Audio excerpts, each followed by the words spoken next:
The Savage Nation contains adult language, adult content, psychological nudity. Listener discretion is advised.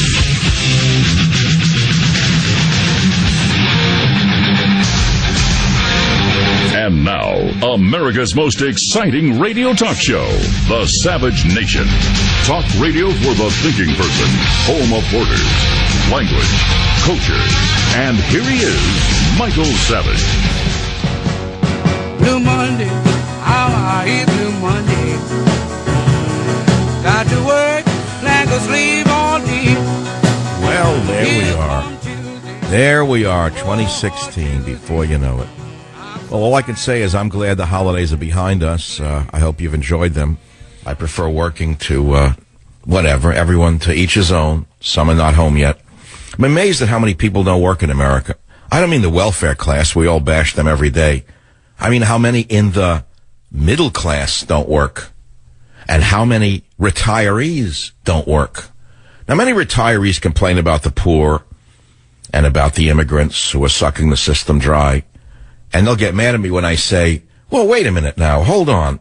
I worked all my life. I'm entitled to retire at 55 and do nothing the rest of my life. Really? You think that's part of the human condition? Are you sure of that?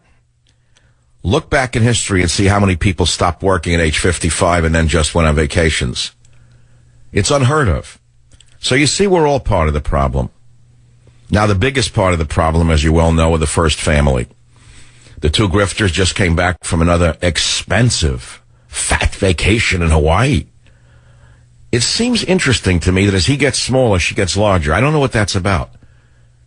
He keeps losing weight, and she keeps, well, the opposite. I mean, I'm just a social observer, but there is a video from AP of the first family waddling and dashing up the steps of Air Force One after I don't know how many luau's she must have packed in on this trip. Anyway, it seems to me that Marie Antoinette had nothing on the First Lady. And we've seen nothing yet. This year will be a banner year for excess, as you well know, and attacks upon everything we hold dear to us. The phone number here, if you care to join the show, is 855-407-282.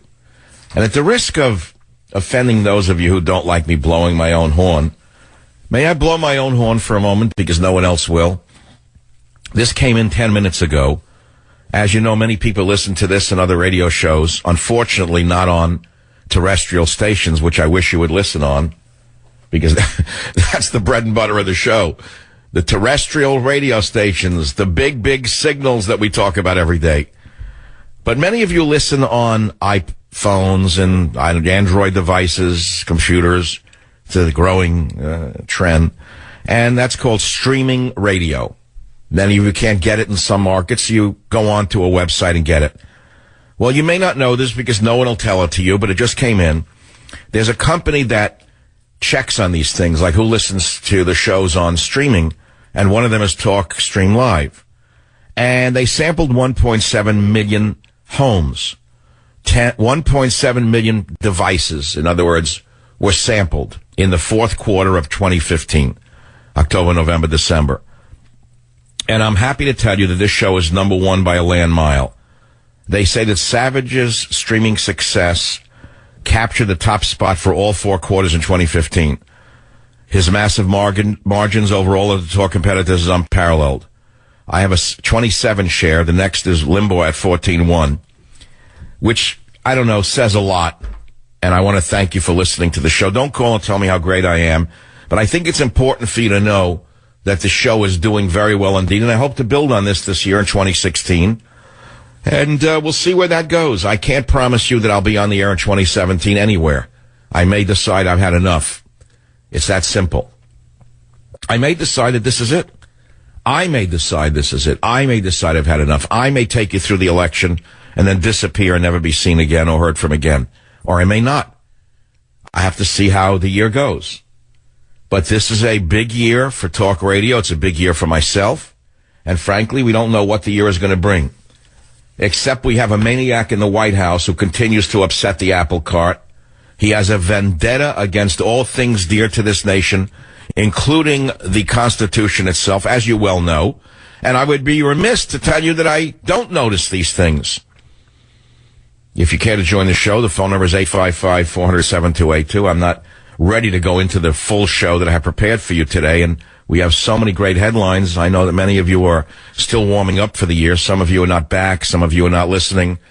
The audience is just kind of coming into the tent.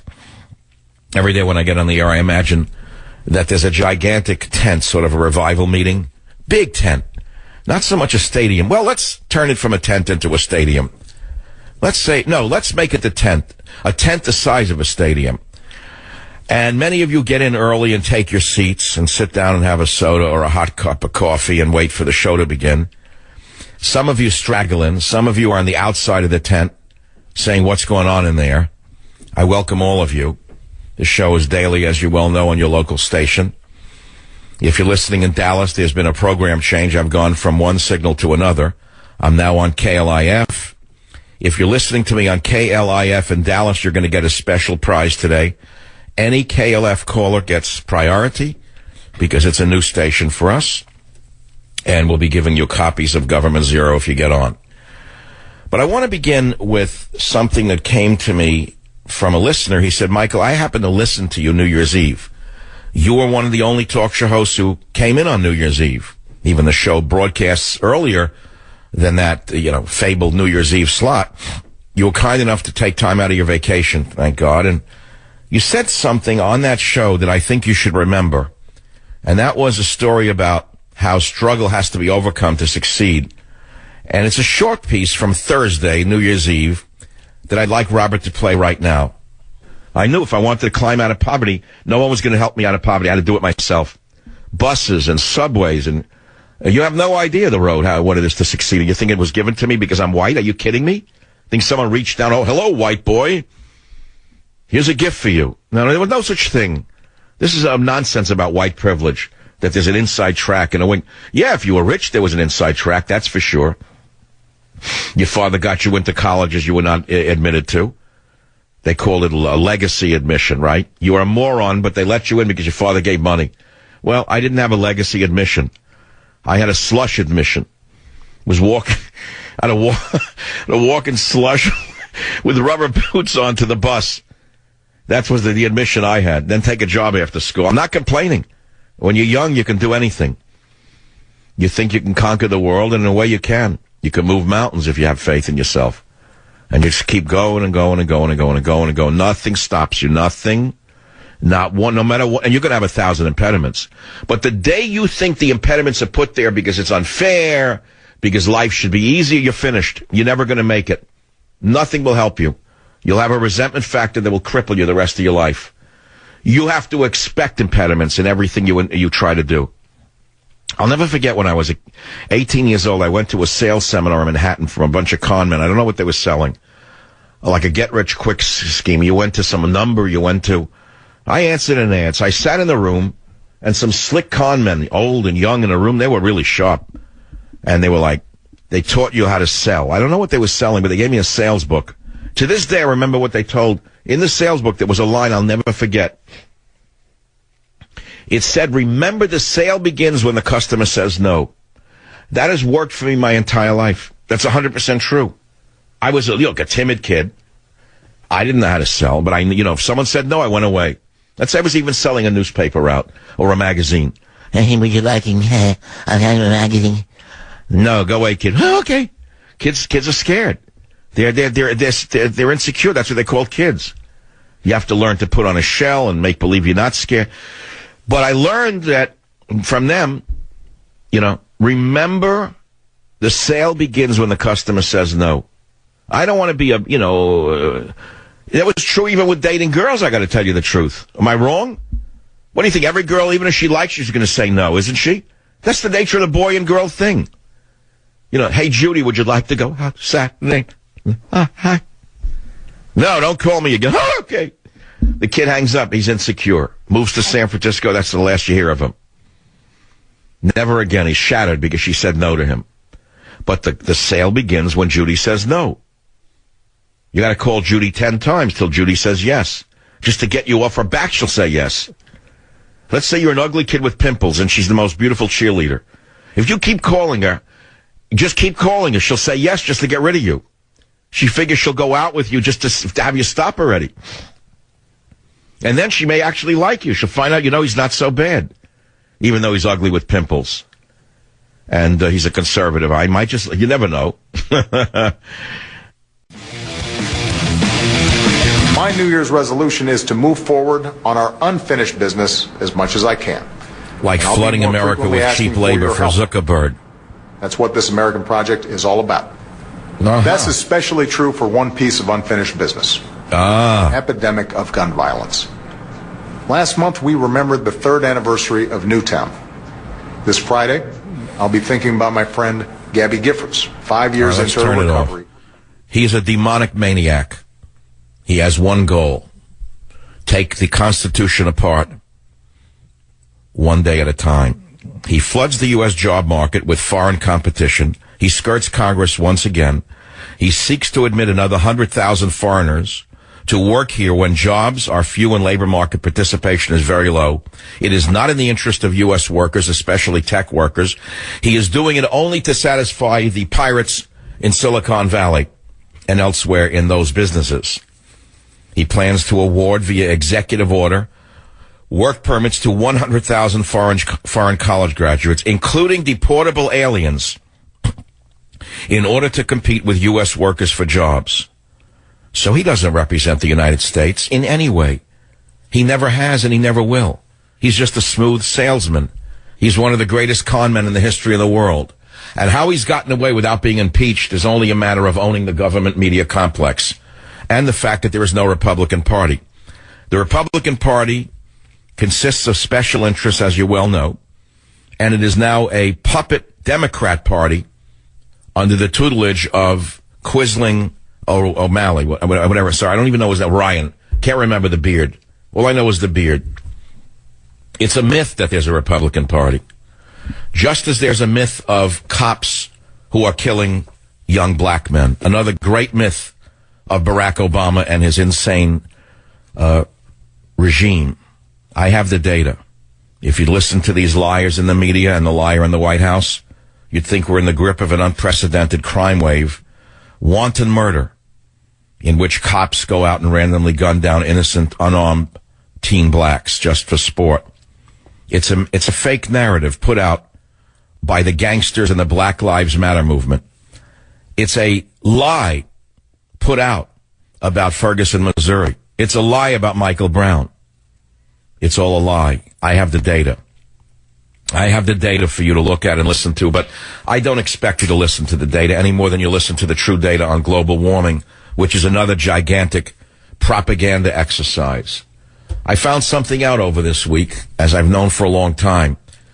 So-called progressives or so-called liberals are not interested in what the facts are. They're interested only in naked power, and they will use all means necessary to push their agenda, as you will find out in 2016. And so we have to push back. Let's take a quick call from New Mexico. Jacqueline on KOBE Radio. Fire away, Jacqueline. You're on the air. I just wanted to say that I don't agree with Obama's policies, but I don't think it's fair to criticize him about taking a vacation. If we don't want presidents and their families to take vacations, we need to change the law. You make a very interesting point, but it's based upon a false narrative. No president in modern history has taken as many or as costly vacations as this imperial couple. You do know that, don't you? Yes. Well, okay, so that's the issue. And whether you're black or white shouldn't matter. What should matter is the imperial nature of the presidency that has reached a new low or a new high, depending upon which side of the aisle you're on, Jacqueline. This is not a racial issue. This is an issue of excess. Right, and I thank you for listening and being so reasonable. I wish that all people could disagree and be so reasonable as Jacqueline and I just were. But I used my words very carefully. This is an issue of excess. This couple dumps on everyone and makes believe that they're down with the people. Every time she gives a speech, she brings up how hard her childhood was. Nonsense. She grew up a wealthy middle class, well-to-do family, and she makes believe she was in the hood of Chicago. It's a lie. It's part of the myth-making. But okay, it's too early in the year to get involved with this right now. Let me ask you some technical questions the minute I come back about the news. Here's a great caller, though. Brian on KLIF in Dallas, my brand new affiliate. And no more KLIF callers for now. I'm glad you're listening and found me. Go ahead, please, Brian. Good afternoon, Dr. Savage. Quick question for you. With the everyday battle of what today is America, how do you keep your energy and your focus? What do you do to keep fighting? It's a very interesting question, and I ask myself, where does it come from every day? Because most men half my age have given up already. Never mind my age. You know that for a fact. Most people say, you know what, the heck with the world, let it go where it's going to go. I can't change things. Let me just have a good time and let someone else worry about it. And that's the basic attitude of human beings. I get it. I don't have a direct answer for you. I mean, I have a couple of different answers. I think I've been gifted with a phenomenal amount of energy that I never knew. I always knew I was energetic, but I didn't know I was this energetic. You know, it comes down to the finish line, where you are at the finish line, not at the start. A lot of people start out hot and they just, you know, die out along the way. So I don't know what it is. Maybe it's just luck. I don't know what to say. I also believe that we're supposed to leave the world a better place than we find it. I was taught that by liberal professors when I was young and in college. I used to hear that liberal adage. Try to leave the world a better place than you found it. Well, how can you leave the world a better place than you found it when you have a man who is so intent upon destroying everything decent in this country? And I mean that from the bottom of my heart. Why would he flood America with illegal aliens? Does that help even black people? Let's focus on that for a minute. How does flooding America with illegal aliens help the poorest of the poor, whether they be black or white? It does not. So you have to see that we have very powerful interests at work here that transcend race and time. Back in a minute on the Savage Nation. Join the Savage Nation. Call now, 855-400-SAVAGE, 855-400-7282. Let's get down to brass tacks. It's 2016, and the presidential race is the number one issue for talk radio from now right through the election in November. The average person will still listen to music and sports right until the election. That's if they even care about it. That's if they even vote. But we're going to talk about it. I'm not going to do it 3 hours a day because it's boring. How much can you say? Donald Trump ran his first political ad today, which is worth playing, by the way. We're going to play it in a minute. It's really worth hearing because he's doubling down on all his positions. And we're expecting Mr. Trump on the show sometime this week or very soon. I don't pressure them. He'll be on when he'll be on. You know, you're not going to demand and get anything out of a relationship. If he wants to come on the show, he's welcome anytime. He knows I support him because he knows that his ideas and my ideas are very similar. It's that simple. So let me continue to take some calls on the Savage. You know, I had a topic I was going to cover, which is, do you spank your child? For an interesting side note, because the highest court in Massachusetts, which of course all courts are high in Massachusetts all the time, as you well know, they're all high all the time, and given that the legal profession are filled with ex-stoners. But the highest of the high people in courts in Massachusetts has ruled that the State Child Welfare Agency acted legally when it denied a couple's application to become foster parents. Why? Because they spanked their children. They used corporal punishment on their biological children in accordance with their Christian faith, and they said they would not spank any foster children. But a lawyer for the state said many foster children are traumatized, and seeing another child spanked in front of them could further traumatize them. So the parents said the Department of Children and Families' decision was arbitrary and capricious and infringes on their constitutional religious rights. So the Supreme Judicial Court's decision today said that the parents' rights are outweighed by the department's interest in protecting foster children.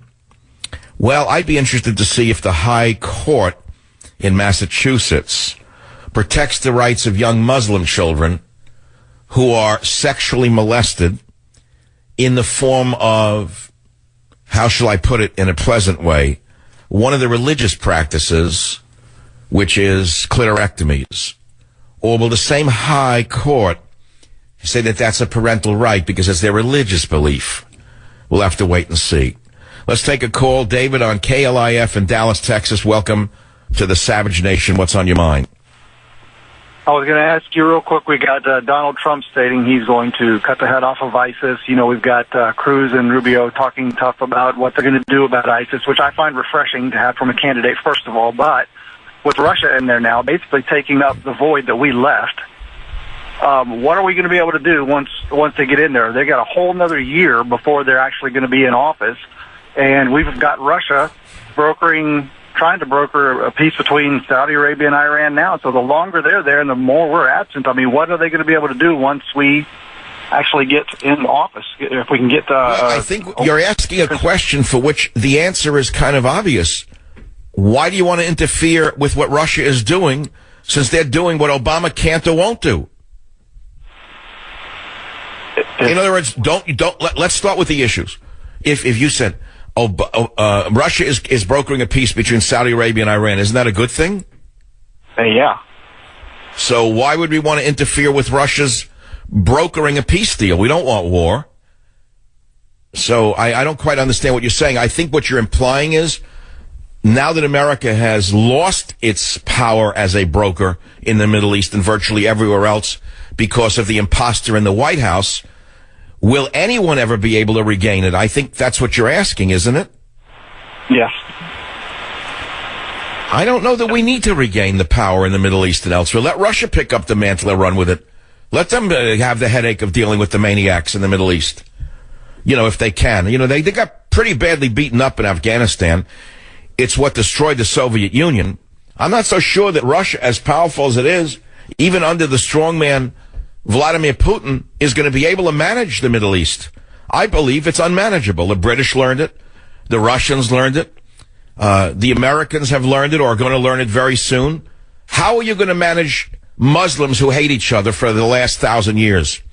This war between Shiites and Sunni have been going on since the 11th century. No outsider is ever going to fix that. So many people would say, what do we need to be there at all? What's the point of managing them? We don't even need their oil anymore. There was once a time that there was a strategic reason for managing the factions in the Middle East. That was oil. We have just killed the fracking industry because it was driving the price of oil down. Once it starts up again, if oil should ever go up again, we don't need the Middle East oil. Eventually, they're going to be begging for income in those Arab potentates. You know that. So I don't think that it's a bad thing that Russia is in the Middle East, by the way. I think it's a good thing. Let's go to WGOW Radio on this topic of another topic. Let's see. Your name is Bob. Bob, what's on your mind? Hey, Mike, I think that the reason why your streaming numbers are so high, maybe it's a lot of people like me who, now I listen to WGOW at 3 o'clock p.m. Eastern Time, but I'm working, and I can't hear every word. I got to get out of the car. I miss a little bit. So I'm getting that on the device, and then the next morning I'm listening to the show again, and I'm picking up all the details that I missed, all the segments that I may not have been able to hear.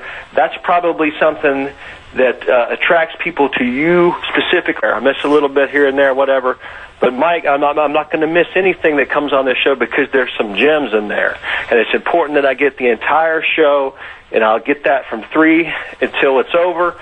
And then the next morning when I'm going to work, I'll pick up the little pieces that I may have missed. And I think that's something that's different about your show that the other shows. I think that this is a reflection of my background as a writer and as a scientist and as a teacher, which is I try to make most of the words count. They don't always all count. Sometimes I goof around. Sometimes I'll transcend the political or the serious into the ridiculous. You know, I like to play around on the radio as well. But the fact is that there's a lot of deep content in most of my show. And I'm not doing this to compare myself and say I'm better than the others. The fact is that there's a difference. And I just think people they gravitate to where they want to gravitate to. And I think that the what do you call it? The podcasts give people a chance to do what you just said, which is to get into the deep weeds in other words, the grass, and start listening again and say, well, what did he really mean when he said that about Russia today? Can I listen to that again? Because I just said something I think important about Russia. And I don't know that people caught what I said. I don't think it's a bad thing that Russia is there. I think they're doing what we should be doing. But Obama has lost so much credibility that Iran and Saudi Arabia would not listen to him. Neither trust him. So I don't know. See if Russia can do that. Bob, where is GOW Radio? I don't mean to be obnoxious about it. What city are you in? Chattanooga, Tennessee. Oh, I love Tennessee. Thank you so much for calling, Bob. I appreciate that.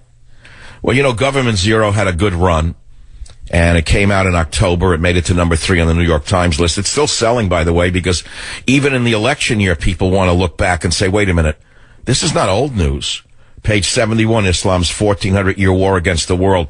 Maybe that would help the New York Times understand that this didn't begin with George Bush. Maybe the idiots in the media could learn a little history by reading the book. Maybe they could learn that there's a thing called the Vostok ice core samples, which may help them understand that global warming, global cooling is a natural phenomenon, which is certainly not to argue for pollution. See, this is the problem. I want to go into that another time. I don't really want to get sidetracked right now. The fact is that there's a lot of information there, but I have a new ebook coming out this week, which I'm not going to talk about to any great extent at all. It's on how to fight viral diseases, how to fight colds, how to fight the flu. It's about immigrants and epidemics, about the diseases that immigrants are bringing in, and how Obama has opened the floodgates. I have the data on it that's going to make your hair stand up. But, you know, I've talked about this for years. Remember when he flooded America with the Central American kids? Not this summer, but the summer before. And how many of them were bringing in a new strain of flu that was knocking our kids dead, killing some of them, paralyzing others. It is all in this book on immunity that's an ebook that'll be out. I don't even know how to direct you to it right now because it's not for sale yet. But I'm telling you what's on the horizon. And then in May, I have my Teddy book coming out. It's basically a picture book of me and my little dog, Ted, the 11-pound poodle who thinks he's a 110-pound Newfoundland. He has no idea how big he is, how small he is. But he finds out once in a while when he tangles with the wrong dog. I was at a friend's house in Los Angeles who had a 120-pound.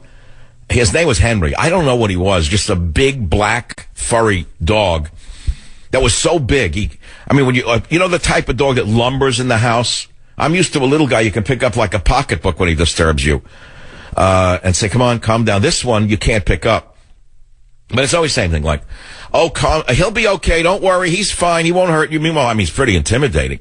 I said, what was he bred for? He carrying things, pulling carts in the Swiss Alps.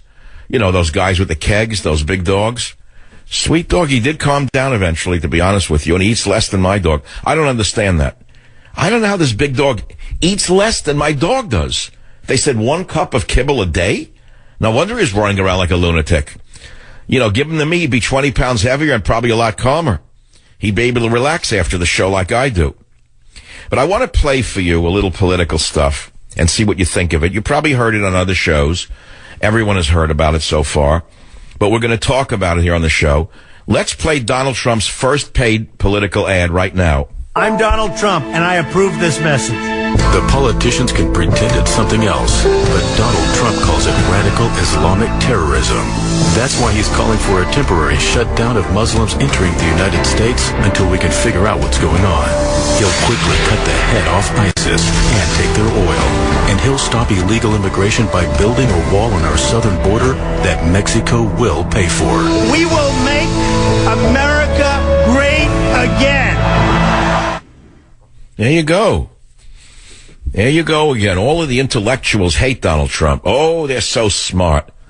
Oh, all of the great left-wingers, they're so smart. The country's being overrun. The economy is being hollowed out. The language is being bastardized. You name it. But they're so smart, they know that Trump's an evil man. Why, he's Mussolini, maybe even Hitler. He's so bad. Why? Why? What has he done that's so bad? Well, he doesn't want Muslims to come in. Oh, he doesn't. Well, let's analyze that for a moment. And let's see what the waves of recent Muslim migrants have brought to America. Well, let's go to Europe to see the real truth. Came out today.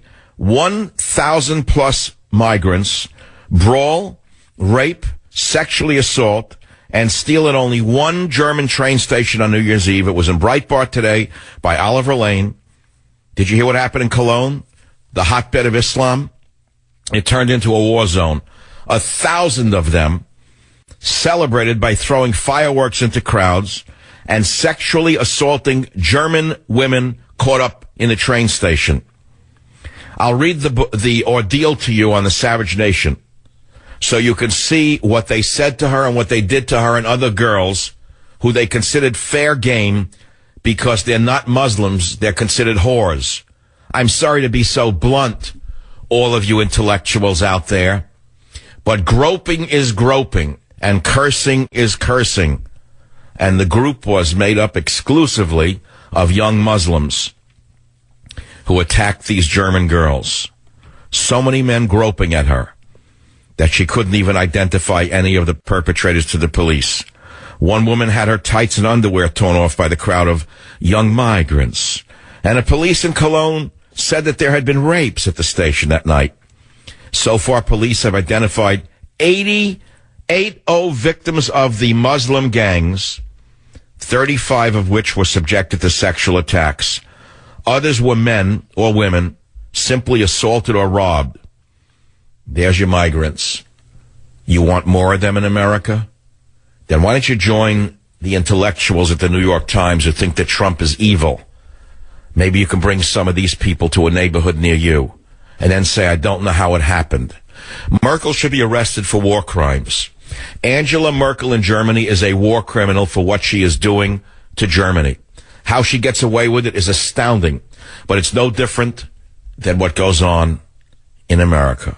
Back in a minute. It is the Savage Nation. One of the things that I'm going to tell Mr. Trump that I'd love for him to do when he becomes president is immediately conduct a congressional investigation of the ACLU, the most dangerous organization in the history of the United States. If we can uncouple the ACLU, if we can determine the foreign sources of funding, if we can try them under RICO statutes, and we can break up the ACLU, we can possibly save America. They just put out a news release. ACLU comment on raids of Central American families in the United States. And it says to contact Inga Sarder Sorensen. And they're condemning, guess who? The Homeland Security Department, Jay Johnson. Because Jay Johnson said that it will continue its raids against families who will come to the U.S. after fleeing violence in Central America, like we don't have enough of them. That's a ploy, by the way. Oh, it's violent. Oh, yeah, come on in. Cecilia Wang, director of the ACLU's so-called Immigrant Rights Project said, these raids are a scare tactic to deter other families fleeing violence in Central America. Blah, blah, blah. So Obama, who has flooded America with illegals from everywhere, by the way, the number one source of immigrants coming to America is China right now. Did you know that? That's a little secret that most of you don't know. China is flooding America with those from their own nation they don't want. And so now we are swimming in immigrants, and Secretary Jay Johnson, after failing us in Southern California by not stopping the act of the Muslim murderers, suddenly shows he's getting tough and he's going to crack down on the families. He's going to do nothing. And even that little act of Homeland Security is too much for the subversives at the ACLU. Donald, if you're listening, one of the first acts should be a congressional investigation of the criminals in the Anti-Christian Liberties Union. Join the Savage Nation. Call now, 855-400-SAVAGE, 855-400-7282. Savage.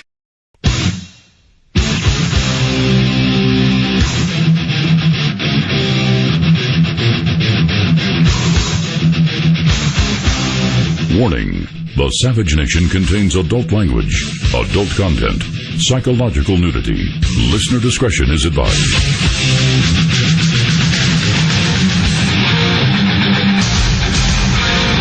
And now, America's most exciting radio talk show, The Savage Nation.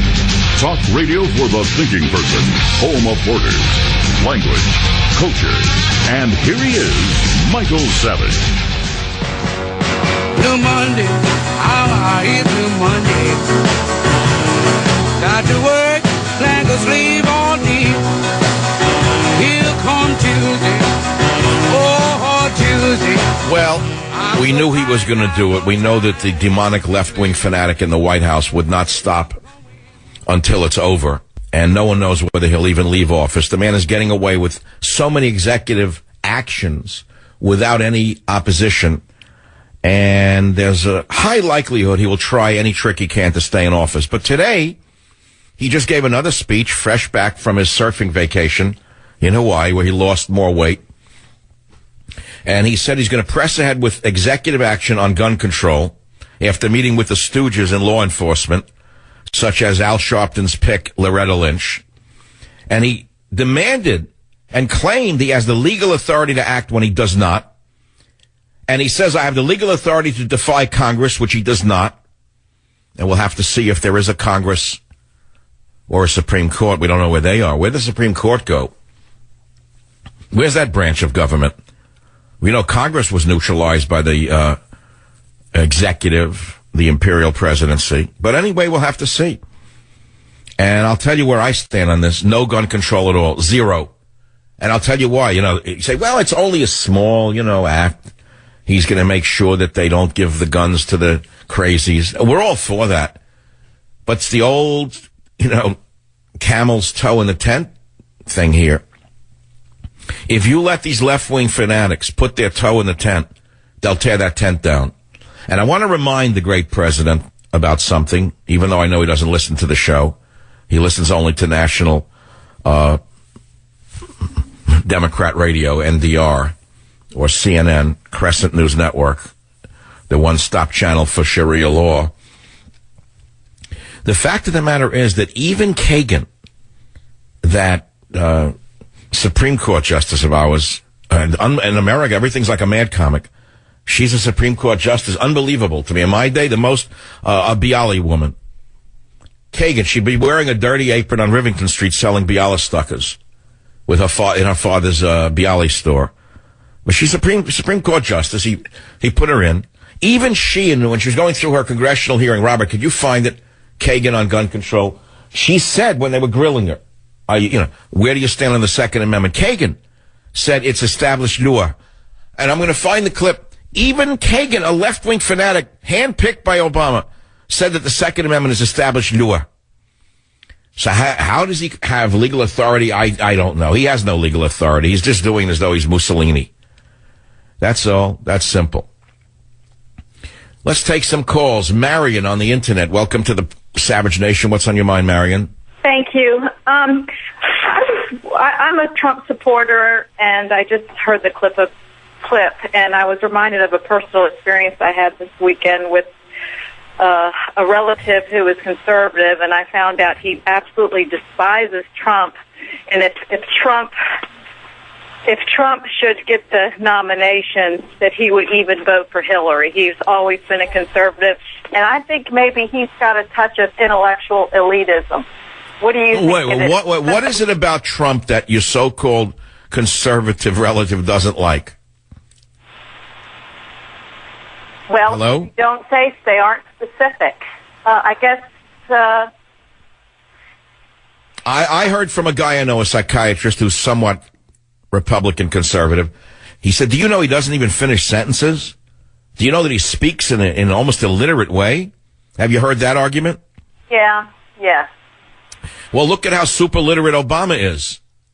I mean, is literacy the only metric we should be using for a president? He's very literate, Obama. He never misses a syllable. So I don't know that Trump's mangling of sentences matters that much to me.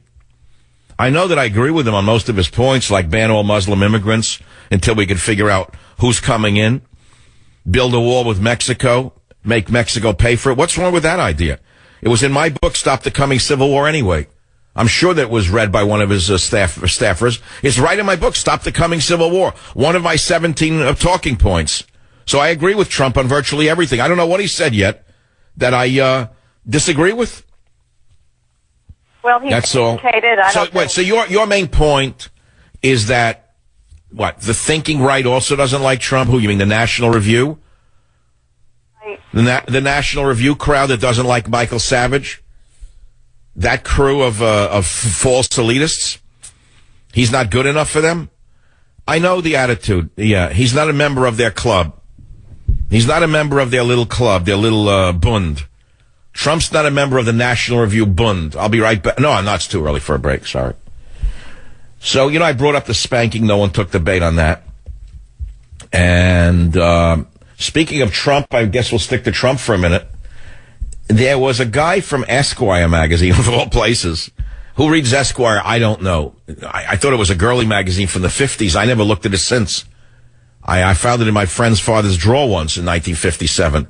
I haven't looked at it since, but nevertheless, it's considered something so important that they have one of the pornographers from Esquire on Meet the Press. I call it Meet the Pressed, which was picked up by others in the media soon thereafter. And one of the depressed hosts on NBC has him on, and he attacks Donald Trump in clip 3. I mean, when you look at all the ethnicities, whites are the angriest of all Americans, with white women in particular being the angriest subgroup. But when you ask them why, the majority of white men and women get really angry when they say that the American dream is not what it used to be, that America's leadership role in the world is not what it used to be, and that life didn't turn out for them the way that they thought it would be. This is the anger of perceived diminishment. And it's why a slogan like Make America Great Again resonates so strongly with, white middle-class voters. And what is he? I love all the whites who tell whites what they're thinking and they don't like white. Don't you like that one? I mean, we found it over the week. Geez, last week was bad. I didn't say the word. I said the J word, but I didn't finish it. I said geez. I mean, the racism in America now that's coming up from the swamp is overwhelming because of Obama's constantly fueling racism. Last week I played on the show Samuel Jackson Jr., who I thought was a good actor. I will never, ever watch anything that he's in again, ever. If I see him on TV, I'll go right by it. Movies I liked him in, won't watch. Movie he's in, will not go to. The hatred for whites is overwhelming. They're coming out of their mouths. One day after another, I never knew so much hatred existed for white people. Especially when the majority of Americans who go to the movies are white. And they attack them left and right. Well, anyway, that's one of the reasons there's so much anger in the country. The hatred that's been stirred up by this administration is overwhelming, but I don't want to focus on it. The stock market went down 350 points over China economy fears, but it's a bigger problem than Chinese slowdown. We all know that everything goes up and everything comes down. There's also a limit. There is a limit to how high anything can go. There's also a limit to how an economy can keep growing. There's a limit to how far an economy... It can't endlessly grow. China went from basically the rickshaw to the Oldsmobile in one generation. Right? I should pick a better car than... From the rickshaw to... I need an R car. From the rickshaw to the Rolls Royce. Yeah, from the rickshaw to the Rolls in one generation. The biggest export market for Bentley is China, by the way. So they went from the rickshaw to the Rolls in one generation. How long can that go on? And the question is, what's going to happen to the economy this year? Everyone's asking. And we don't know. No one knows. So we think that the economy is going to tank just in time for the Republicans to pick up the broken economy. You know what I'm saying? It's time to pass the baton to the Republicans now and let them try to fix it. 855-400-7282. Here are some of the other topics I haven't gotten to. Heavy preparation. Here are the questions. Do you feel that Bernie Sanders is any real competition to Hillary? Are you kidding? He's the comedian put into the pack of cards to make it look like someone's running against her. Is the Republican Party now coming around to the idea of Trump as their candidate? Of course they are. They did everything to block him, and now they're for him. Does Trump's crossover appeal make him a better person to vote for? You know that the conservative Democrats are going to vote for him, those who've had no one to vote for years, but it will always be a Democrat are going to vote for Trump. You know that. Do you believe in any type of gun control? If so, what? What kind of backlash can Obama expect if he moves forward with his gun control executive action? In your mind, are the Oregon ranch protesters terrorists or patriots? That's a hot question. Many of you don't know what's going on in Oregon. I've studied it to a certain extent. I think I know what's going on, and we'll see what happens. I pray the FBI makes it a peaceful resolution and doesn't put that father and son in jail for the fire. That was an accidental fire, because so far as I know, the FBI hasn't cracked down on the Ferguson rioters or those who burnt Baltimore to the ground. Where's the FBI on that? They're running after 2 ranchers who started a backfire to stop a fire that burned some government land and they're putting them in jail. Where is the oppressive federal government on the thugs who burned the cities of Ferguson, Missouri and Baltimore, Maryland? You wonder why there's anger? There'd be plenty of anger if you saw what was really going on. Do you still... Well, this is... I don't know. These other questions I'm not going to read. You know, sometimes you prepare questions hours before a show, and then you're in the thick of it, and they don't resonate. So those are good questions, and I invite you to join the program by calling 855-400-7282. Here are some other headlines. Islam versus free speech. Twitter surrenders. Investors.com says Obama floods the U.S. job market with foreign competition to lower wages. Jennifer Harper of the Washington Times, an all-around fabulous journalist, says Hillary Clinton vows to investigate UFOs in Area 51 and alien visitors. She's really in touch. She is so in touch. Robert, do we have dear old Hillary talking about aliens and UFOs? Why doesn't she investigate the aliens from Iraq and the aliens from Syria instead of the aliens from Mars? I'll be right back. She understands what it takes to keep our country as safe as possible, to stop big bad things from happening and make as many good things happen as possible. When she was Secretary of State, she negotiated those sanctions on Iran and unbelievably got Russia and China to sign off on them. I didn't think she could do that. The only thing that has survived the estrangement of the United States and Russia from our attempt to do better is something called the New START Treaty, negotiated by Hillary's State Department, which makes us much safer from the prospect of an accidental or intentional nuclear exchange. In a dangerous world, I think that's a pretty good deal. He doesn't talk about the fact that she caused the refugee crisis that is swamping Europe and threatens to destroy Europe with her Arab Spring, of course, because the people are stupid. I'm sorry to say the people are dumb. They don't know that it was Hillary Clinton who, I wouldn't say instigated, but enacted the Arab Spring program. It was George Soros, the most... I don't know, have words for him. If it was me, I'd have Interpol searching for him. George Soros has caused more damage on this globe than any single man in our lifetime. He is almost a Dr. Sylvana from the old Superman comics. The evil genius who does everything he can to wreck the very societies that made us allowed him to make his fortune. But let's go on a lighter note. Okay, it's Monday. It's a long week, a long month, and a long year ahead of us. The clown of the campaign is Bernie Sanders. I would rather talk about Colonel Sanders. At least he provides a useful product from the grave than that. I mean, chicken is better than what this guy provides. So here is a guy who is so unqualified for the presidency that only people in Vermont could make him a senator. Listen to clip 4.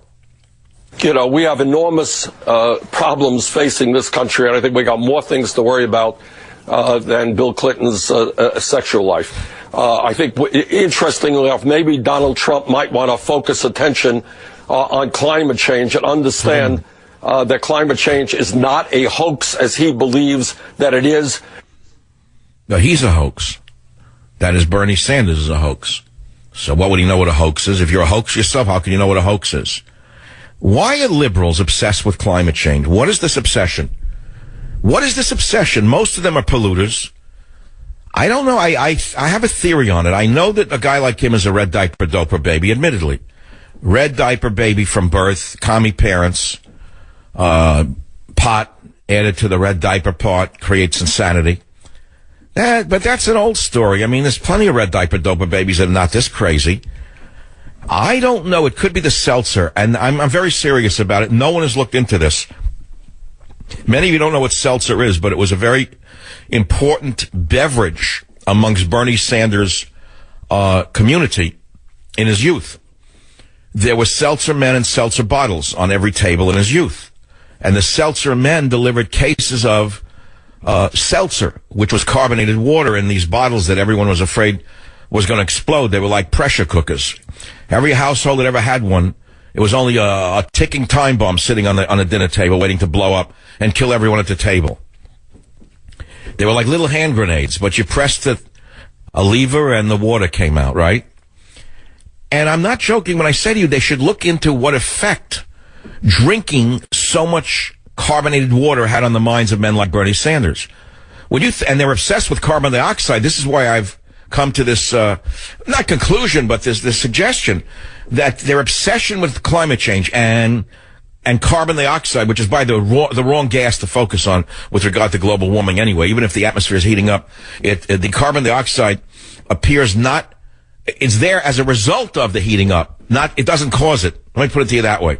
But nevertheless, they're obsessed with carbon dioxide because of the seltzer. All those tiny bubbles have to go somewhere. So think of the young Bernie Sanders guzzling glass after glass of seltzer water. Where did all that carbon dioxide go? I would think some of those bubbles may have gone to his brain. And I believe that could explain, A, the obsession with carbon dioxide, the wrong metric, and B, the false conclusions that they come to, such as the fact that not Islamic terrorism, but a slight cooling or heating of the earth is the world's most important problems. Well, Bill hit the stage today for Hillary, again undermining her. As he spoke, women on the stage were seen scowling, grimacing, and looking anywhere but him. Once again, Bill Clinton is out to sabotage his wife, and I hope to God he succeeds. For the first time in his life, I wish him the greatest success. Join the Savage Nation. Call now, 855-400-SAVAGE, 855-400-7282. I've just received back a report from Attorney General Lynch. Director called me as well as Deputy Director Brandon about some of the ideas and initiatives that they think can make a difference. And the good news is that these are not only recommendations that are well within my legal authority and the like executive heck branch. It is. But you're a criminal. You have no legal authority to do these things. You know that. The majority of the American people, including gun owners, nonsense. Liar. Every day. And the monster's back. You know, we had 2 weeks of a respite of the monster. For 2 weeks, you could breathe easily. Now he's back like a vampire goes for the blood of the nation again. I feel like a vampire just came back from Hawaii and he stuck his fangs into the jugular again to take another sip of the blood that remains. That's rich. That's a good one. It's like, doesn't he sound vampire-like? This guy won't stop. He has achieved so much that the far left has dreamed of for so long. You would think that he could rest on his laurels. You would think he could slow down. You would think he would let the rest of America breathe easily, but he will not. This is the mark of a madman. I've tried to tell you that I think he's crazy. By all definition, he's a psychopath.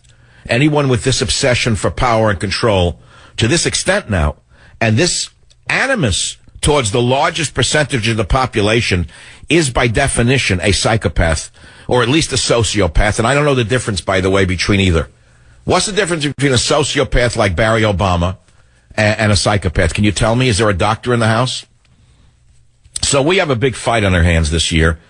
And coupled with the declining economy, I don't know if this is going to continue, but Wall Street opened with a sharp dive today after a collapse in China on the opening day of 2016. And, we'll have to see if this means a downturn and if real estate's going to follow. Let's face it, real estate is tied to the market, and the boom, boom, go days may be over for a while. I mean, how long can this go on? With the Dow up around, 17.6.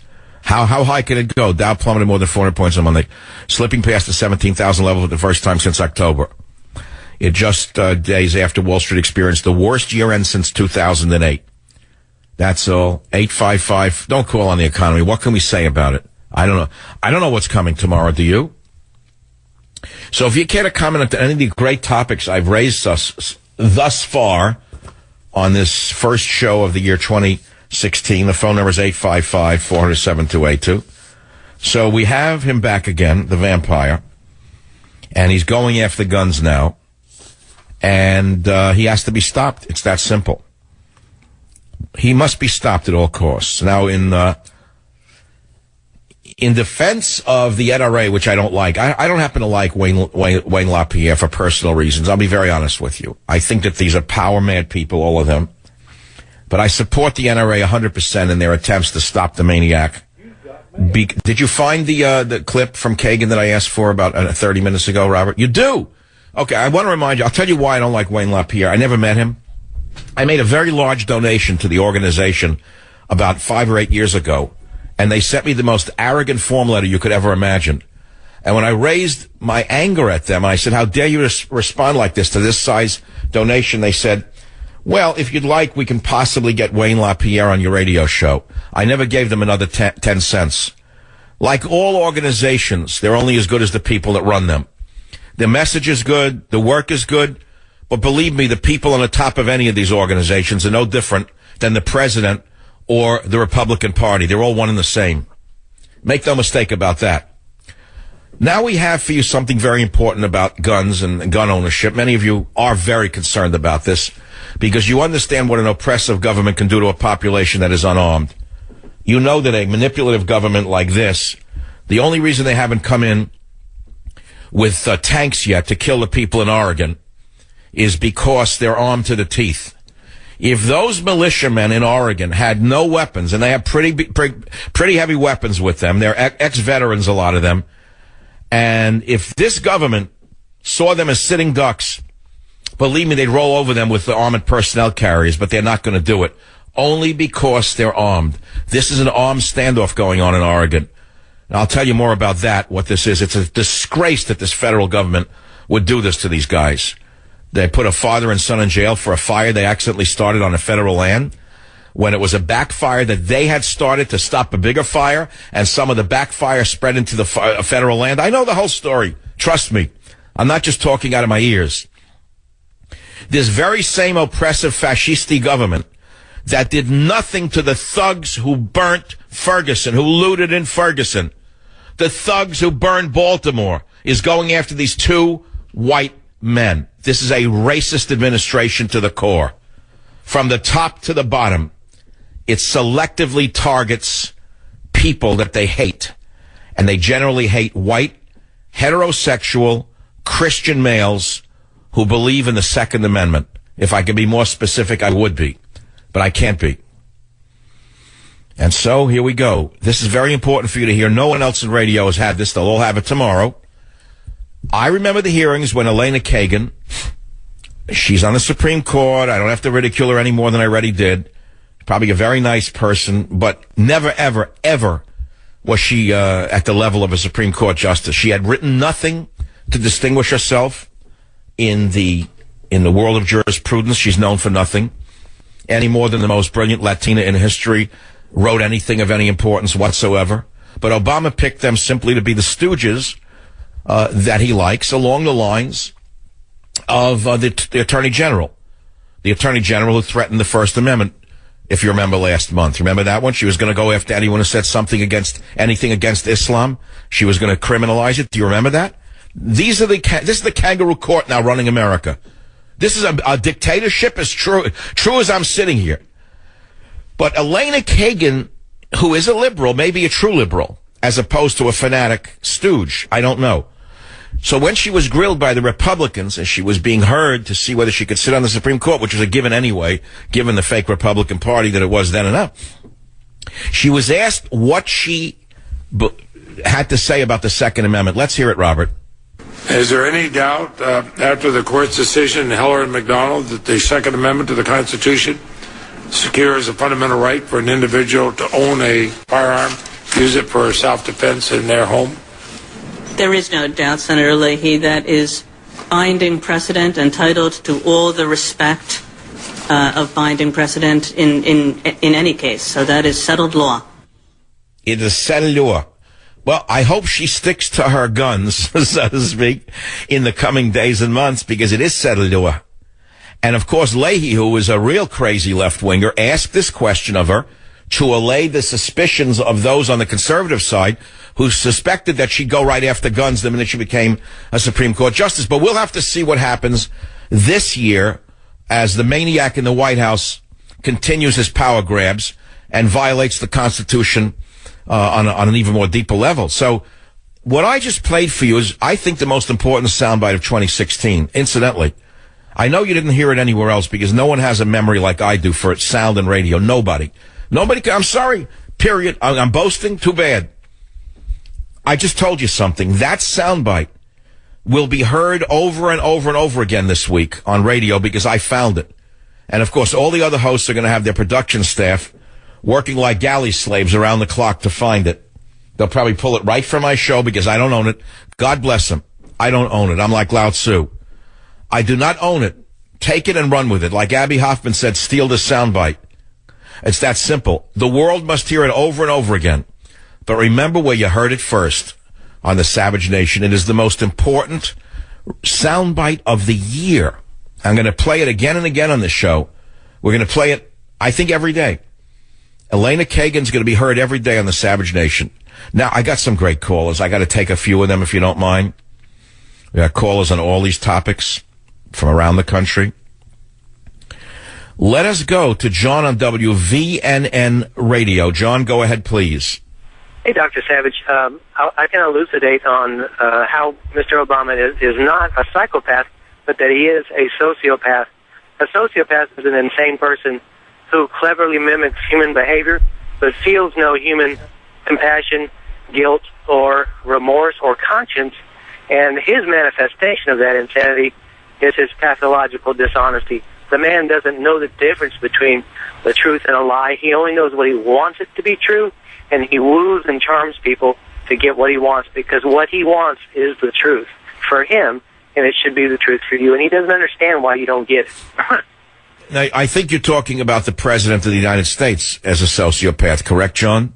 I am. He's a sociopath, and he's a pathological liar. He's not a psychopath. A psychopath displays the manifestation of his insanity, his psychotic behavior. He can't cleverly mimic human behavior. He or she is out of control. Mr. Obama is very much in control, as you can see, and he does woo and charm to get his way. But again, it is not as though he's aware he's lying, because the lie, what he says is what he wants to be true, and therefore it becomes true for him. And that is a classic psychopath. Listen to what he just said about gun control. He said, I have the legal authority. Robert, do you have that again? We have to listen to this again in terms of this discussion of, is he a psychopath or a sociopath? Listen again, Robert. Play that one, what he just said. I've just received back a report from Attorney General Lynch. Sure, just received back. Director Comey, as well as Deputy Director Brandon, about some of the ideas and initiatives that they think can make a difference. And the good news is that these are not only recommendations that are well within my legal authority and the executive branch, but they're also ones that the overwhelming majority of the American people, all right, he's a total liar. Gun owners. They're not allowed to make laws in the executive branch. And by the way, did you know they cannot make law in the executive branch? Did you know that? Do any of you know that? I've studied this in and out. I could even cite chapter and verse on it. And I'm no legal scholar. Anyone who knows the rudiments of politics knows that this government was set up so that a dictator like he never arose. But here he is arising in front of your eyes, a vampire again, to suck more blood out of the Constitution. He does not have the legal authority to write law. He's going to make believe he's not writing law, by the way. What he's going to say, the liar, the sociopath is going to say that he's only interpreting the law. Well, will anyone listening to this show tell me how you can interpret what Elena Kagan said to mean that he has the right to control guns? Where does he have that right? Listen again to Elena Kagan as she was being confirmed to become a Supreme Court justice, and she is a flaming liberal. Listen. Is there any doubt after the court's decision in Heller and McDonald that the Second Amendment to the Constitution secures a fundamental right for an individual to own a firearm, use it for self-defense in their home?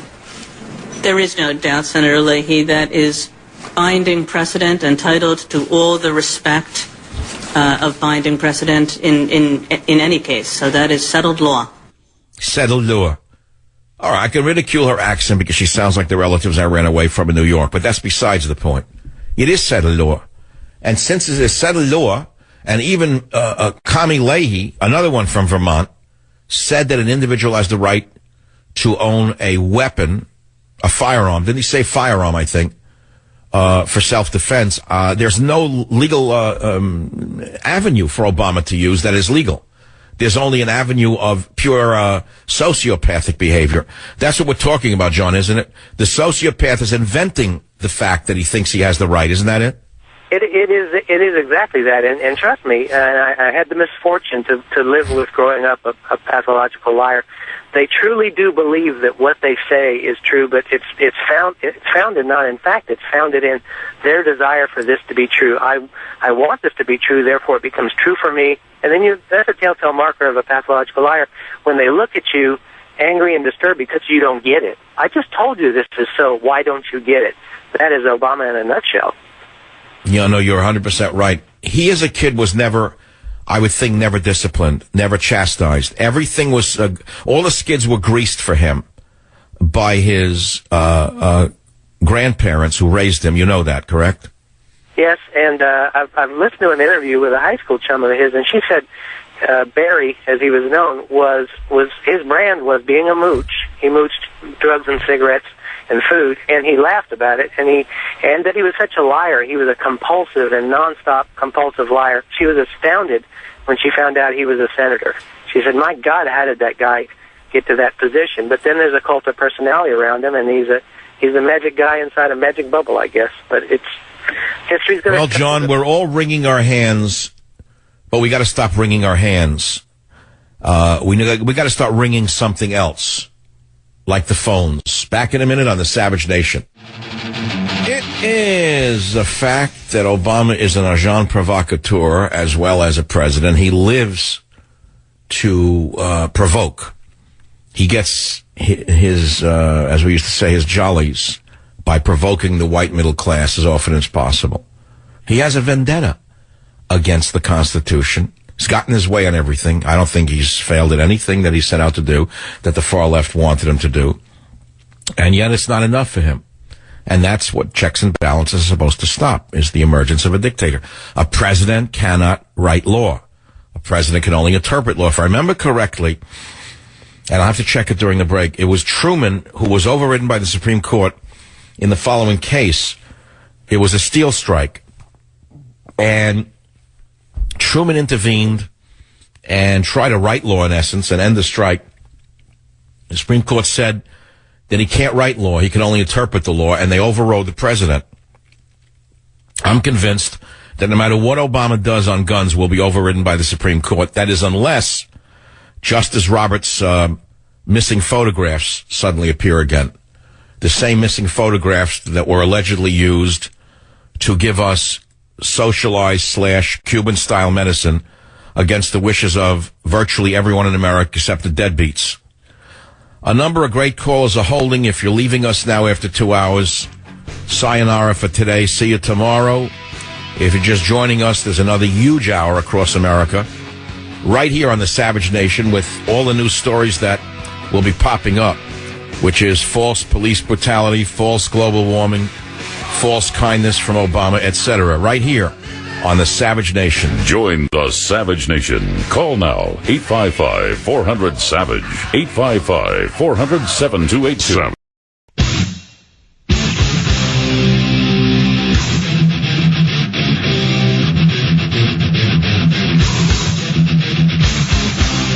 Warning. The Savage Nation contains adult language, adult content, psychological nudity. Listener discretion is advised.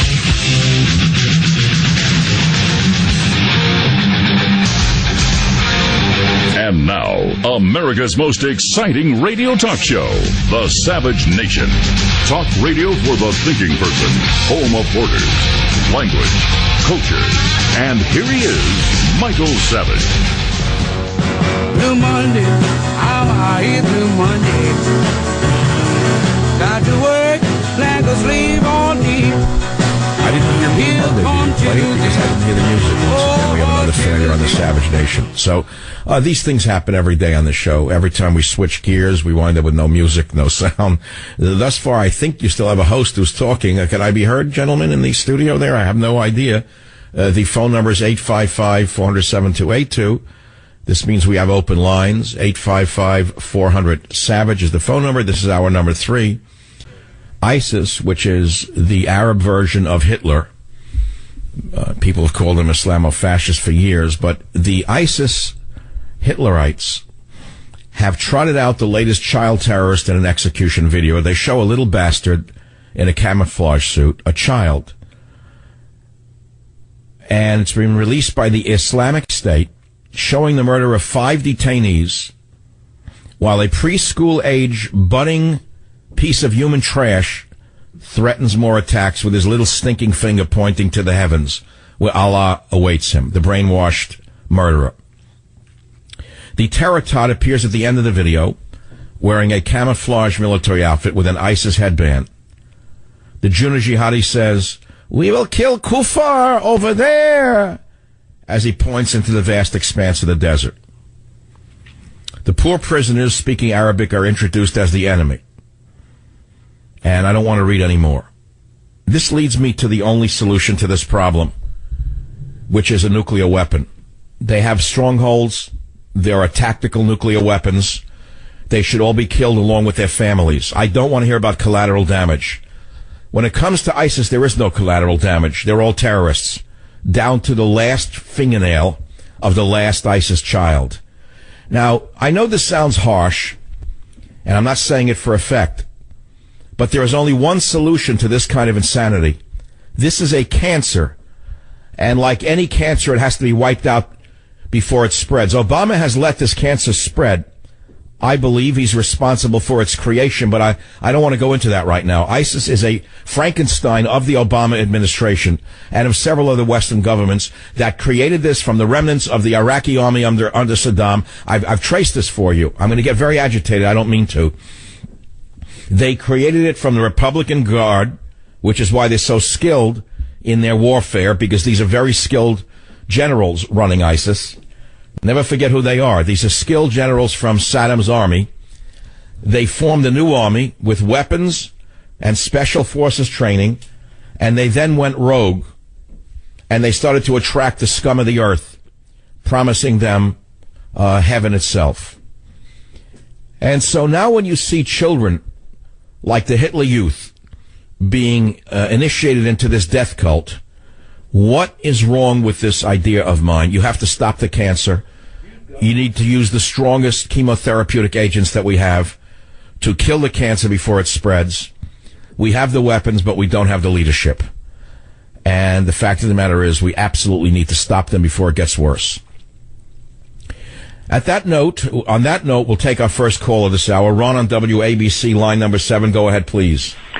Yes, Michael, I've been listening to you earlier regarding Obama's mental state. My background is somewhat in psychology, and I wanted to add to your conversation here that I feel that Obama is basically a malignant narcissist. And you've mentioned narcissism before, and a number of people have, but they haven't really touched on the core issue here. I feel that the man is acting out unconsciously driven conflicts out on the world stage symbolically with an attempt to try to resolve unconscious issues. Well, I have to interrupt because what you say I've thought myself, and I know what you're going to... Tell me if what you're going to say is this. He was raised by white grandparents, is that correct? That's right. Do you feel that some of his racial enmity towards white people is a result of this, some kind of resentment that his father left him? Possibly, but I think it's also couched in terms of his own personal identity. You mean he's trying to kill off one side of his heritage and identify only with the other? Well, I don't know that, but I think he's got some very strong inner conflict going on that he's not even aware of. Of course, it's unconscious, and he's trying to make a resolution out on the world stage by recreating it, and by recreating the conflict. What you do is the conflict is is inherently meant to fail. And all these things that he's involved in, they're all basically destructive acts, and they're designed to fail. Now, why is he so unstoppable if he's so unstable? Unstoppable by what? The government or the yeah. Why are there no checks and balances able to stop this sociopath in the White House? Your guess is as good as mine, Michael. Do you think there's blackmail involved, or do you think that they're just complicit? Meaning the Republican Party, which is a Democrat party in disguise, just simply wants its own interests advanced, like coal for McConnell and oil export, and they're happy with that, and they don't care what he does other than that? I get a feeling that we're all victims of collective, how would you say, numbness to everything. Like, you were going to say a collective amnesia, I think you were struggling to say, right? Hitler, they had all of Germany. Wait, no, did you want to say collective amnesia? I'm trying to understand what you were saying. Sir, did you mean collective amnesia because you can't hear me? No, I mean, yeah, collective amnesia, exactly, on a national scale. All right, so you think the nation is suffering collective amnesia, which is how the sociopath Barack Obama gets away with this? Possibly, and possibly, as you mentioned, there's possibly some blackmail involved here. I don't know. Well, then you have the nation filled with sportsomaniacs. I listen to men, white men. I hear them talking about sports in restaurants. I want to jab a fork into the table. Idiots. In a time like this, the idiots are sitting there talking about sports. I say to myself, yeah, that's the collective amnesia. You could say it's a drug. You have that. You have Howard Stern putting out defecation jokes, making hundreds of millions of dollars over a lifetime, putting out the most stupid, inane adolescent jokes. Who is his audience? Who's Howard Stern's audience? It's adolescent males, isn't it? They don't know what's going on. Has a big audience for flatulence. He's capitalized on it. But, look, that's not going to get us anywhere. If all the smart people in the world, including guys like Howard Stern, were to stand up and be counted as Americans, we could stop this imbecile before it's too late. Thanks for calling. 855-400-7282 is the phone number. I'll be right back. And I approve this message. The politicians can pretend it's something else, but Donald Trump calls it radical Islamic terrorism. That's why he's calling for a temporary shutdown of Muslims entering the United States until we can figure out what's going on. He'll quickly cut the head off ISIS and take their oil. And he'll stop illegal immigration by building a wall on our southern border that Mexico will pay for. We will make America great again. We agree with you, Donald. We want Islamic State stopped. We want the surge coming over our southern border stopped. That's enough for me. Let's start with those two things. I told you there's a video coming out of a little monster, an Islamic monster. A child terrorist is shown in a suit in an execution video pointing to Allah and this and that. The Islamic State shows these little monsters being trained in the video before they kill people, shooting British men in the head. Again, these vermin. And it ends like this. Before the shooting, a masked man with a British accent mocks Prime Minister David Cameron, calling him a slave of the West and a mule of the Jews. And then he kills these men. And then they say ISIS will one day invade Britain and impose its extremist version of Islamic law. I want you liberal idiots to listen to this. He says, quote, only an imbecile would dare to wage war against a land where the law of Allah reigns supreme. He says, the Islamic State, our country, is here to stay, and we will continue to wage jihad, break borders, and one day invade your land where we will rule by the Sharia, close quote. How many Muslims here in America want Sharia law? Have you seen the latest polls? You morons. You liberals think that you're being tolerant, but you're really just being cowardly. Do you understand that? Do you understand there's a difference between tolerance and cowardly behavior? Okay, well, I see the difference. Let's take some callers. Shulamit on KSFO, welcome to the program. Please make your point. Thank thank you, Dr. Savage. I'm a long-time listener, first-time caller, and I do agree with Mr. Trump, but I do not believe that he has the temperament to be the president of the most powerful country in the world. Wars have been started by insults between leaders, and he does not have a filter on his mouth. Now, very interesting. Good point. So who started the war with Islamic State? Mr. Obama, who has such a filter? Oh, no. I'm sorry. I couldn't resist. You're playing a board game with me. I couldn't help it. Oh, no, I'm not playing any games. I think that the Well, I'm saying, you're saying that. Oh, wait, let's review. You say Trump doesn't have the temperament because he shoots his mouth off and he's liable to start a war inadvertently. So what? Obama has the temperament? He started a war with ISIS, didn't he? Well, yes, you're right. I agree with you. But I think... So I don't think it's the temperament that started this war with ISIS. I think it's the religion itself and its interpretation under the rules of an 18th century Wahhabist from Saudi Arabia that causes this war. The spread of this cancer is from the Wahhabi sect of Islam. And that's the problem that people have to come to understand. But it's way beyond the learning level of the average person. But you don't like Trump, what? Because he's too vulgar in a saying, or too shooting from the hip? What part of it? I'll give you an example. I'm Israeli. I have joint citizenship, U.S. and Israeli. When Netanyahu was first prime minister, he was a lone wolf. He was doing his own thing, and he was not successful. This second time through that he is prime minister, he has learned his lesson. He's learned to be a team player. He's learned to moderate his words, and he's been very successful.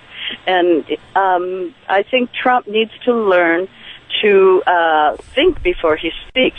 Maybe he will in his second 4 years. Well, you're fun to speak with because you get the innuendo right away.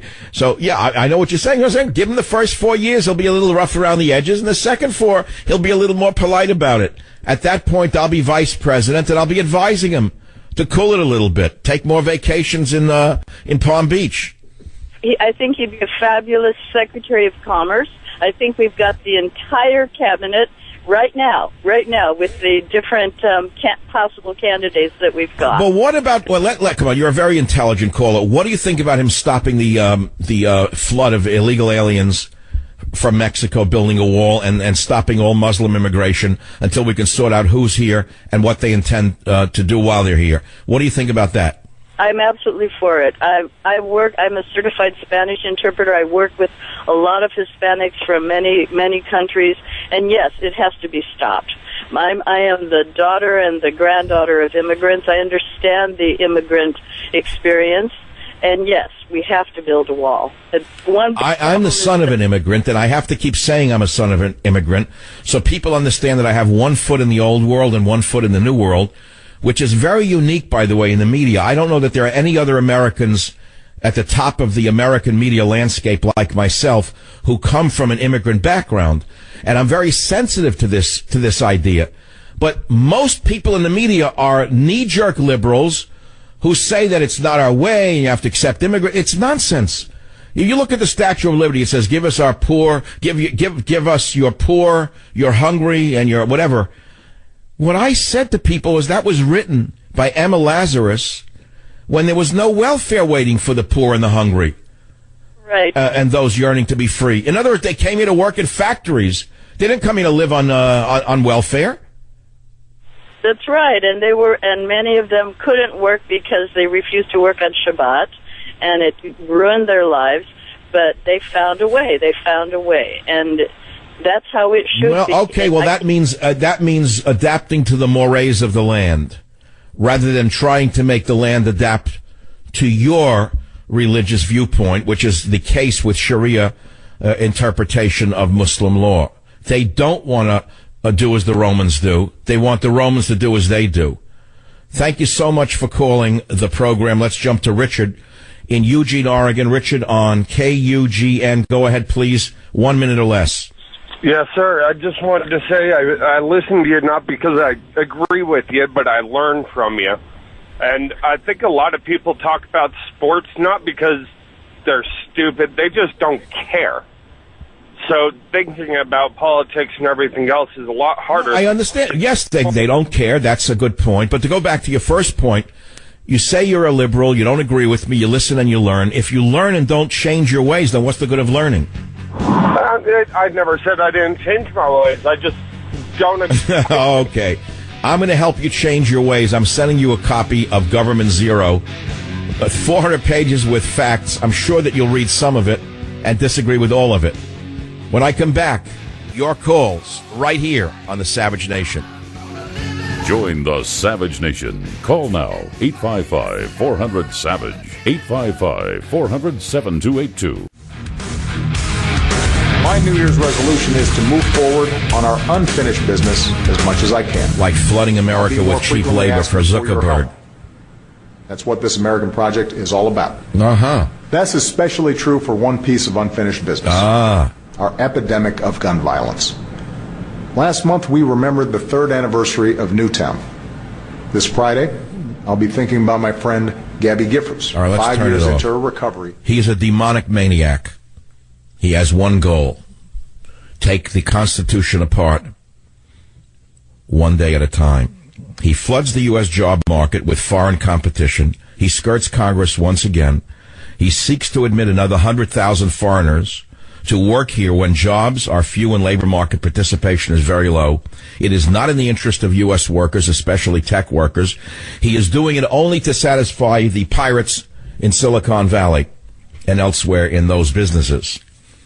He plans to award via executive order work permits to 100,000 foreign college graduates, including deportable aliens, in order to compete with U.S. workers for jobs.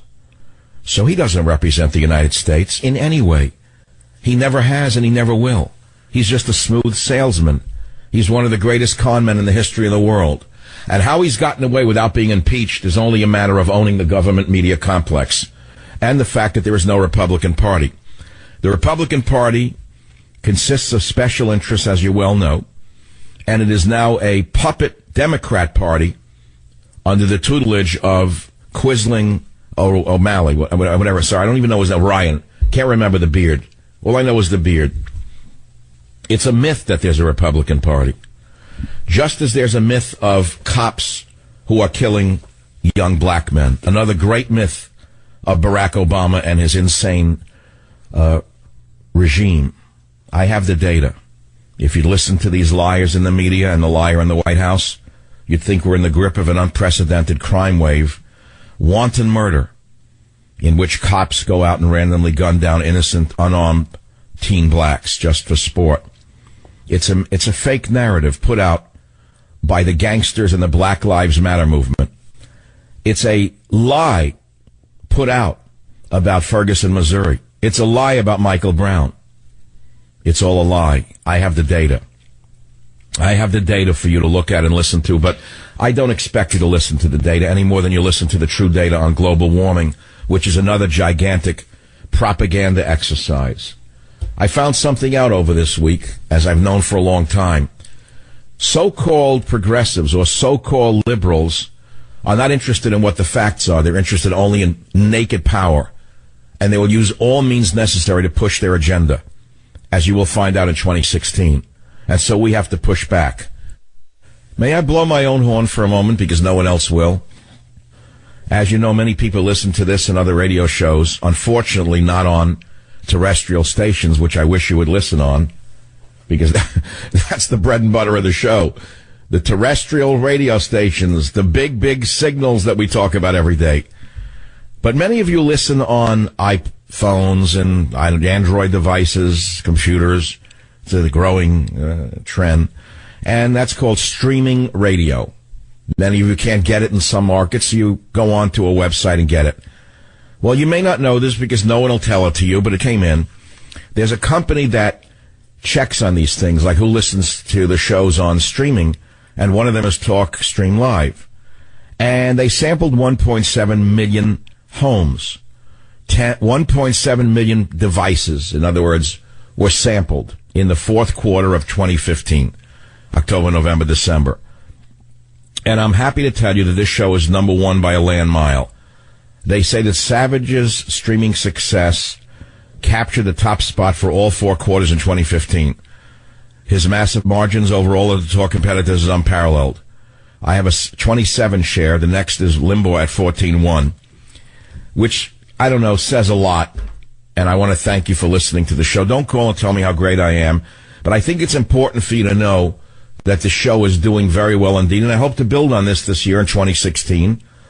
And we'll see where that goes. I can't promise you that I'll be on the air in 2017 anywhere. I may decide I've had enough. It's that simple. I may decide that this is it. I may decide this is it. I may decide I've had enough. I may take you through the election and then disappear and never be seen again or heard from again. Or I may not. I have to see how the year goes. But this is a big year for talk radio. It's a big year for myself. And frankly, we don't know what the year is going to bring. Except we have a maniac in the White House who continues to upset the apple cart. He has a vendetta against all things dear to this nation, including the Constitution itself, as you well know. And I would be remiss to tell you that I don't notice these things. But the fact is that there's a lot of deep content in most of my show. And I'm not doing this to compare myself and say I'm better than the others. The fact is that there's a difference. And I just think people they gravitate to where they want to gravitate to. And I think that the what do you call it? The podcasts give people a chance to get into the deep weeds. In other words, the grass, and start listening again and say, well, what did he really mean when he said that about Russia today? Can I listen to that again? Because I said something I think important about Russia. And I don't know that people caught what I said. I don't think it's a bad thing that Russia is there. I think they're doing what we should be doing. But Obama has lost so much credibility that Iran and Saudi Arabia would not listen to him. Neither trust him. So I don't know. See if Russia can do that. I think I've been gifted with a phenomenal amount of energy that I never knew. I always knew I was energetic, but I didn't know I was this energetic. You know, it comes down to the finish line, where you are at the finish line, not at the start. A lot of people start out hot and they just, die out along the way. I also believe that we're supposed to leave the world a better place than we find it. I was taught that by liberal professors when I was young and in college. I used to hear that liberal adage. Try to leave the world a better place than you found it. Well, how can you leave the world a better place than you found it when you have a man who is so intent upon destroying everything decent in this country? And I mean that from the bottom of my heart. Why would he flood America with illegal aliens? Does that help even black people? Let's focus on that for a minute. How does flooding America with illegal aliens help the poorest of the poor, whether they be black or white? It does not. So you have to see that we have very powerful interests at work here that transcend race and time. Well, Government Zero had a good run, and it came out in October. It made it to number 3 on the New York Times list. It's still selling, by the way, because even in the election year, people want to look back and say, wait a minute, this is not old news. Page 71, Islam's 1400-year war against the world. Maybe that would help the New York Times understand that this didn't begin with George Bush. Maybe the idiots in the media could learn a little history by reading the book. Maybe they could learn that there's a thing called the Vostok ice core samples, which may help them understand that global warming, global cooling is a natural phenomenon, which is certainly not to argue for pollution. See, this is the problem. I want to go into that another time. I don't really want to get sidetracked right now. The fact is that there's a lot of information there, but I have a new ebook coming out this week, which I'm not going to talk about to any great extent at all. It's on how to fight viral diseases, how to fight colds, how to fight the flu. It's about immigrants and epidemics, about the diseases that immigrants are bringing in, and how Obama has opened the floodgates. I have the data on it that's going to make your hair stand up. But, I've talked about this for years. Remember when he flooded America with the Central American kids? Not this summer, but the summer before. And how many of them were bringing in a new strain of flu that was knocking our kids dead, killing some of them, paralyzing others.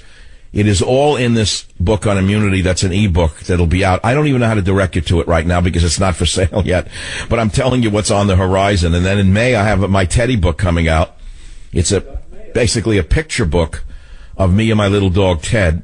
All right, let's get down to brass tacks. It's 2016, and the presidential race is the number one issue for talk radio from now right through the election in November. The average person will still listen to music and sports right until the election. That's if they even care about it. That's if they even vote. But we're going to talk about it. I'm not going to do it 3 hours a day because it's boring. How much can you say? Donald Trump ran his first political ad today, which is worth playing, by the way, because he's doubling down on all his positions. Yet all of the intellectuals hate Donald Trump. Oh, they're so smart. Oh, all of the great left-wingers, they're so smart. The country's being overrun. The economy is being hollowed out. The language is being bastardized. You name it. But they're so smart, they know that Trump's an evil man. Why, he's Mussolini, maybe even Hitler. He's so bad. Why? Why? What has he done that's so bad? Well, he doesn't want Muslims to come in. Oh, he doesn't. Well, let's analyze that for a moment. And let's see what the waves of recent Muslim migrants have brought to America. Well, let's go to Europe to see the real truth. Came out today. 1,000 plus migrants brawl, rape, sexually assault, and steal at only one German train station on New Year's Eve. It was in Breitbart today by Oliver Lane. Did you hear what happened in Cologne? The hotbed of Islam? It turned into a war zone. 1,000 of them celebrated by throwing fireworks into crowds and sexually assaulting German women caught up in the train station.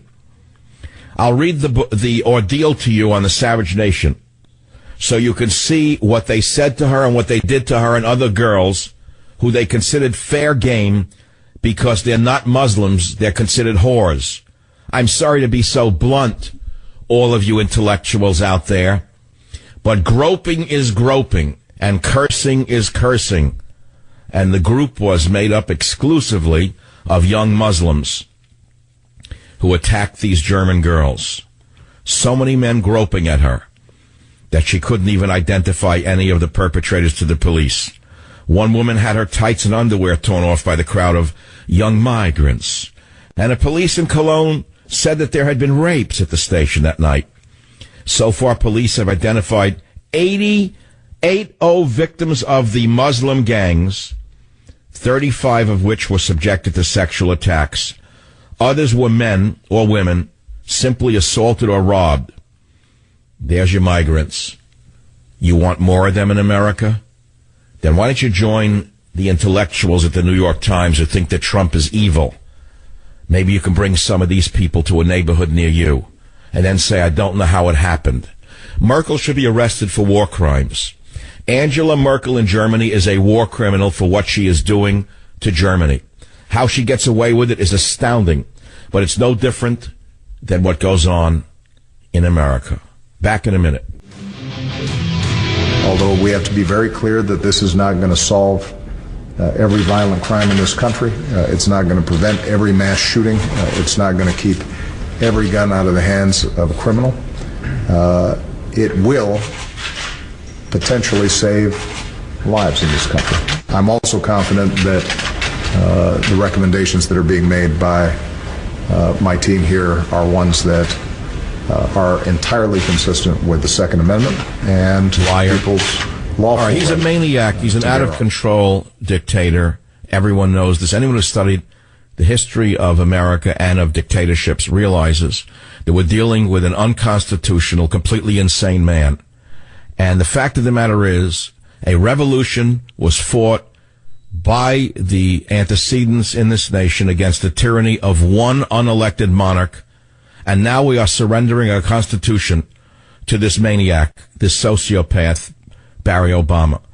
First of all, he's lying about it. The background checks that he wants to put in or close the gun show loophole, whatever, would not have stopped the Muslim murderers in San Bernardino.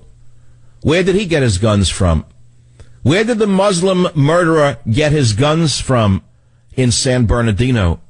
What we need is arrests, immediate arrests of Department of Homeland Security people who let them into this country even though they never should have been allowed in this country. The wife, that is. That's what we need. We don't need gun control. We need political control. We need control of these psychotic fascists working for Obama around the clock to destroy everything dear in this nation.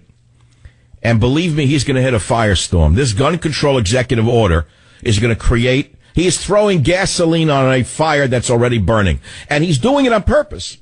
As an earlier caller said, the man is a sociopath. He likes exciting and inciting angst in people. He loves to get people insane. And the fact is that this Republican-controlled Congress waves the white flag of surrender every time. But he's going to hit a stone wall with this legislation. It's impossible to believe that this man who would be a king does not understand that we will fight this tooth and nail. Not just me. Everyone in the country, including liberal Democrats, will fight him on this. There's only a very small coterie, new word, a very small coterie of left-wing fanatics who want the Second Amendment eliminated, as does Obama. But I want to repeat before the show comes to an end that we have played for you today the most important soundbite of 2016, which I hope you will steal if you're in the business and play it on your own show, make believe that you had your staff dig it up. It's Elena Kagan, as she was going through her confirmation hearings to be put on the Supreme Court, quizzed by the quisling Senator Leahy from Vermont, who set up the question to make, because this was a question that conservatives were worried about. Where did she stand on the Second Amendment? So the quisling Leahy asks her a set-up question, and you must listen to it. It's the most important soundbite of 2016. Please, Robert, play it now. Is there any doubt after the court's decision in Heller and McDonald that the Second Amendment to the Constitution secures a fundamental right for an individual to own a firearm, use it for self-defense in their home? There is no doubt, Senator Leahy, that is binding precedent, entitled to all the respect of binding precedent in any case. So that is settled law. It's settled law. Heller is settled law. All of you good liberals, never forget what you just heard in the Savage Nation as you smirk your way into the next hour. Your stooge on the Supreme Court is on record during a confirmation hearing saying that the Second Amendment is settled law. Settled law means settled law in any dialect, whether it's New Yorkese or Far West speakease. Settled law based on Heller. Savage.